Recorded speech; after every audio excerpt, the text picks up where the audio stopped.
10 TV's Colin Dorsey sat down with the CCS board president today to talk about the future of these schools. He joins us now live from the Board of Education building with more. Colin? Yeah, the board has hired Dr. Terrance Green. He's an associate professor at UT Austin. He's going to help guide the board through the next steps of what could happen to those buildings recommended for closure by the task force. One thing he said last night is the board needs to engage more with the communities of these schools.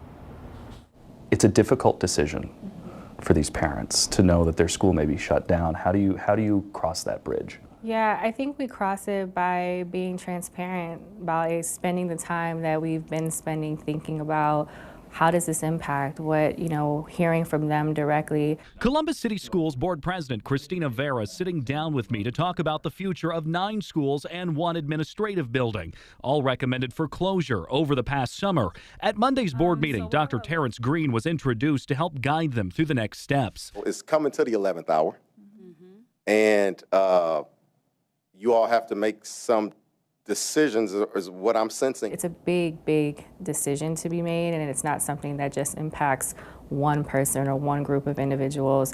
So Dr. Green is an essential part of the next phase of the realignment process. Al Edmondson spends his day cutting hair at his barber shop. He was part of the most recent task force that recommended those buildings for closure. He says he doesn't understand why the board is now bringing Green into the picture. We put a lot of work into that, and a lot of work in the recommendations, and we definitely heard all the voices that we had to talk to, and that we made those recommendations based on their input.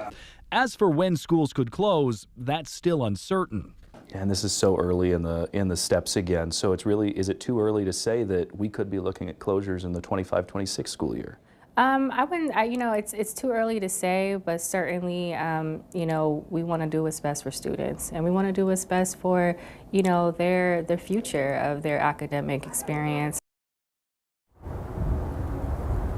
Now, Vera says the board members will be visiting the schools and buildings recommended for closure later this month, and they do have a special meeting set for November to discuss what they heard from students, parents, teachers, and staff members. Now, I don't know how much Columbus City Schools is paying Terrance Green. I have requested his contract and his pay. Live in Columbus, Colin Dorsey, 10 TV News.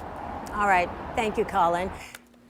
Now, 10 TV looked into how we got here. It is a process that's been in the works for months now. Columbus City Schools first announced this task force back in February. Then in May, the school treasurer released a new 5-year forecast showing CCS would spend $117 million more than it's projected to receive by 2028. Then the task force made the recommendation on which schools should close in June.